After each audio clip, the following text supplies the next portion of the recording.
If you're planning a Malaysia trip from India, don't book your flight as yet because there are few things that you need to know first. For example, did you know that the most popular Malaysia itinerary, which is Kuala Lumpur, Genting and Langkawi, may not be the best combination for your family? Do Indians need a visa? How do you get from Kuala Lumpur airport to the city? Which places you should visit? Should you go to Genting or Langkawi? Is there any alternate to Genting? How many days are enough? Where should you stay? What should you book in advance? And most importantly, how much does a Malaysia trip actually cost? Then this video is made just for you. Hey guys, welcome back to Plan My Fam Trip. Today's video, we're going to talk about everything you need to know before planning your Malaysia trip from India.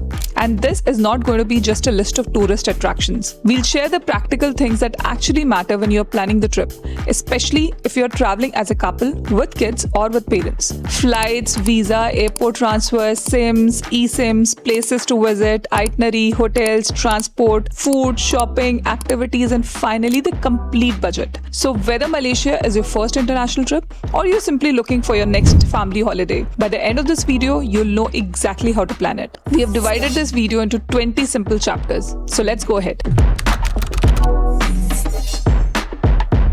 So let's start with the basics. Malaysia is one of those destinations where you can have completely different experiences in the same trip. Modern cities, mountains, beaches, theme parks, shopping, food, culture, and luxury resorts. That's exactly why Malaysia works so well for Indian travelers. You can have a city holiday in Kuala Lumpur, a cool weather escape in Genting or Cameron Highlands, a theme park adventure in Sunway, a nature and adventure experience in Ipoh, or simply spend a few days doing absolutely nothing at a beach resort in Langkawi. For first-time traveler, we would broadly divide Malaysia into these experiences. Kuala Lumpur for the city, Genting Islands for mountains, entertainment and theme parks, Sunway for families and park experiences, Ipoh for food, caves, nature and more relaxed Malaysia, Penang for food, culture and heritage, and Langkawi for beaches, island experiences and resorts. So don't think of Malaysia as just Kuala Lumpur. KL may be just your entry point, but it doesn't necessarily have to be your entire holiday.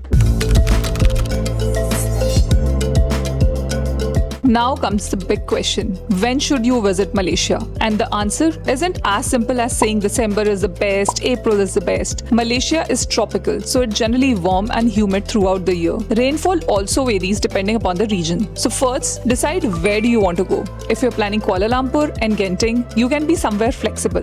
But if your main purpose is a beach holiday in Langkawi, weather becomes much more important. And one thing we've learned from traveling, don't let the weather app scare you. You may see rain predicted for the entire week, but that doesn't necessarily mean it'll rain all day. You can often get short showers followed by sunshine. So our PMFT tip is choose the destination first, then check the weather for that destination. And if your dates are fixed because of school holidays, don't overthink it. Plan around your dates and build some flexibility in your outdoor activities. Getting to Malaysia from India is actually quite easy. Kuala Lumpur International Airport is the main gateway for most travelers. There are direct flights from several Indian cities, and depending upon your departure city, airline and travel dates, fare can be quite reasonable. As a broad planning range, keep around 15,000 to 30,000 per person for a return flight. Peak season, school holidays, last minute bookings can push the fare much higher. And there's an important tip. Don't choose a flight only because it's 2,000 cheaper. Check the luggage allowance, arrival time, departure time and airport transfers. For a family, a slightly more expensive flight at a convenient time can actually save your money and lot of hassles. And compared to long haul destinations, Malaysia is relatively close to India, so you don't spend an entire day traveling just to reach your holiday destination.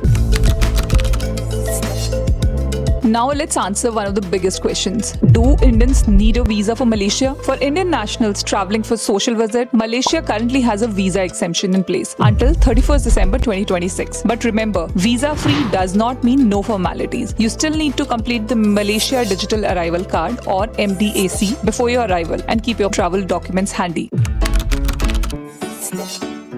Now the question is, how do you reach Kuala Lumpur? Now this is something first-time travelers often underestimate. You land at KLIA, immigration is done, bags are collected, and then suddenly you are wondering, ab hotel kaise jaye? You basically have few options. The fastest is the KLIA Express, which is their metro. It connects KLIA with KL Central in about 28 minutes, and it's very convenient option if your hotel is close to KL Central or connected to city's public transport network. You can pre-book your KLIA Express tickets through Klook and simply use a QR code at the station. If you are traveling as a family with 2 or 3 large suitcases, kids or elderly parents, we would seriously consider a pre-booked airport cab, and this is something we personally recommend. Instead of landing and negotiating with drivers, you book your airport transfer in advance. Your driver knows your flight, you know the vehicle, you know where are you going, and most importantly, you can go directly from KLIA to your hotel. Klook offers both private and shared KLIA transfers with vehicle options for different group sizes. So if you are a couple with light luggage, KLIA Express can be a great option. And if you are a family, door-to-door airport transfer is often worth the extra convenience.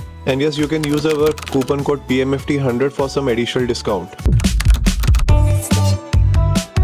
Next, and one of the most important things, internet. And honestly, we would not recommend landing in Malaysia without mobile data. You'll need it for Google Maps, Grab, restaurant searches, activity tickets, and communicating with your driver. You basically have two choices, physical SIM or eSIM. If your phone supports eSIM, that's what we'll personally prefer.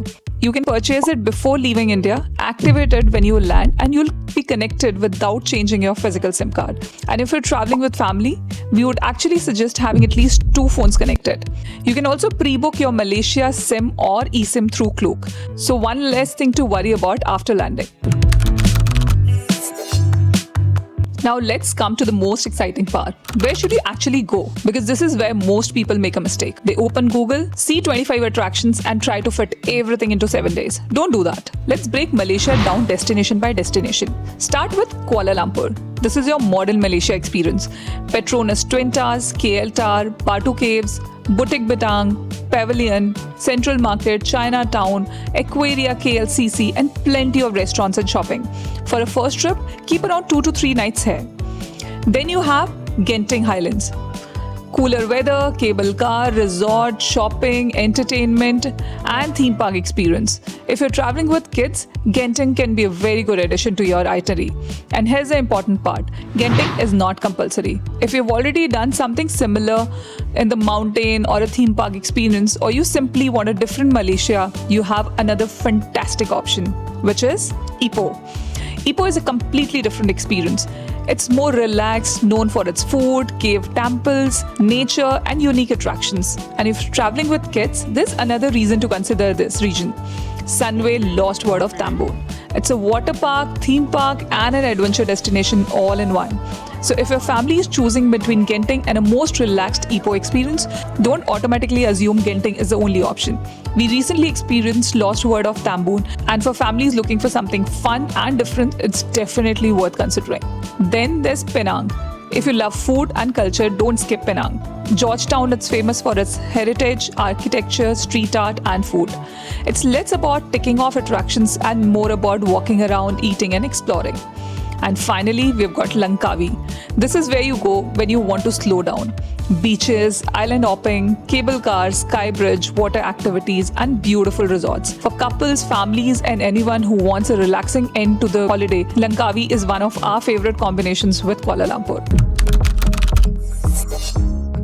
So how many days do you actually need? For a first trip, we would say 6 to 7 nights is a very comfortable starting point. A simple itinerary could be Day 1, arrive Kuala Lumpur. Day 2, do the sightseeing in Kuala Lumpur. Go to Genting Highlands on Day 3. Day 4, return to KL and fly to Langkawi. Day 5 to 7, spend time in Langkawi and return and fly home. If you are not interested in Genting, you can replace it with Ipoh and Lost World of Tambun. And if you have more nights, maybe let's say 8 to 10 nights, that's where Malaysia becomes even more interesting. You can add Penang, Cameron Highlands, Ipoh, or simply spend more time at the resort. And that's something we strongly believe in. Don't make your holiday a race. If you are waking up at 6 a.m. every morning, traveling for 4 hours, seeing 6 attractions, and sleeping at midnight, that's not a holiday. That's a military exercise. Build some breathing space into your itinerary. Now let's talk transportation. Malaysia is relatively easy to travel around. Within Kuala Lumpur, you have MRT, LRT, monorail, buses, and Grab. For family, Grab is probably going to be your best friend.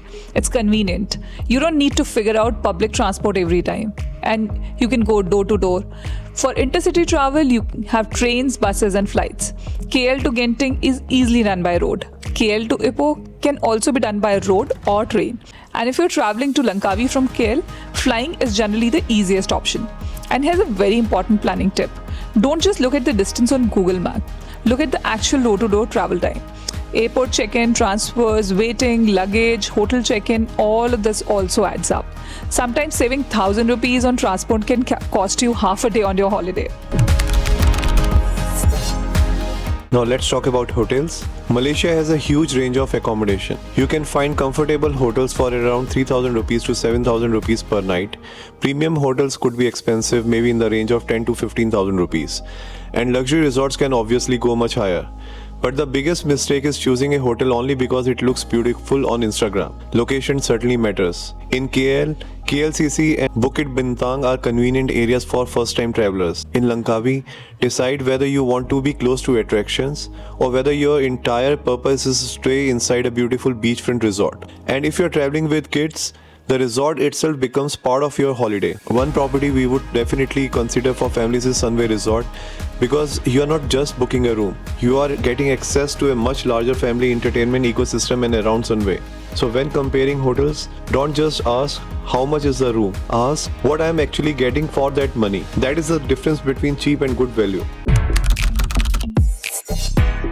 Now let's talk about language.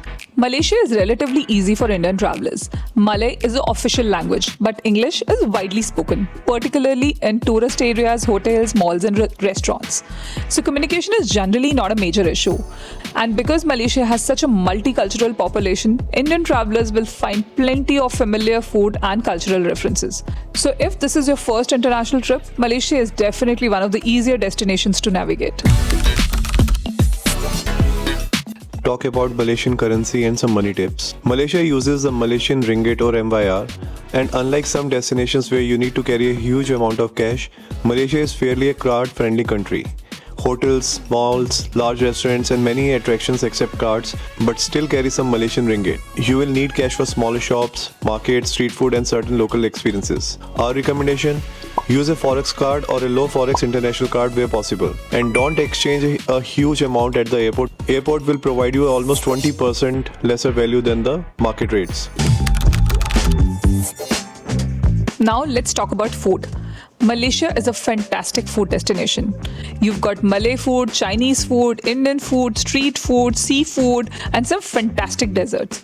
And for Indian vegetarians, Malaysia is actually quite comfortable. You can find Indian vegetarian restaurants in many tourist areas. But don't spend the entire trip eating Indian food. Try the local cuisine too, because food is one of the easiest way to experience Malaysia. For budgeting, a local meal can be around 200 to 400 rupees per person. A nice restaurant can easily be around 800 to 2000 rupees or more. So again, Malaysia can work both for budget travelers as well as luxury travelers. Now, the favorite, shopping. This deserves its own chapter. Of course, you have the big malls like Pavilion and Surya KLCC, but if you're looking for something more interesting, there are some other places worth knowing about. If you're looking for budget fashion shopping, think of KWC Fashion Wholesale. It's almost like a Sarojini Nagar style experience. Lots of clothes, lots of choices, and wholesale style shopping. If you're looking for souvenirs and local products, Central Market is a better option. And here's one more tip for many tourists who miss this: Mitsui Outlet Park KLAI. If you're heading towards the airport or have time before your flight, this can be a very useful stop for outlet shopping. So rather than spending your entire day shopping in Central KL, you can probably combine your shopping with your airport journey. But please don't do this if you have a tight flight connection. Airport shopping is great, missing your flight is not. Now let's talk about some activities. And this is where we would recommend planning ahead, because some of Malaysia's most popular experiences can sell out, especially during weekends and school holidays. You can compare and pre-book many of these activities through Klook. And the biggest advantage for us is convenience. You can have your ticket sitting on your phone before you leave India. For eligible bookings, don't forget to use our PMFT coupon code to get the available discount. Now, is Malaysia good for families? Absolutely. But your itinerary should change depending on who you're traveling with. With young kids, we would look at Kuala Lumpur, Sunway, Genting, Langkawi and Lost Word of Tambun.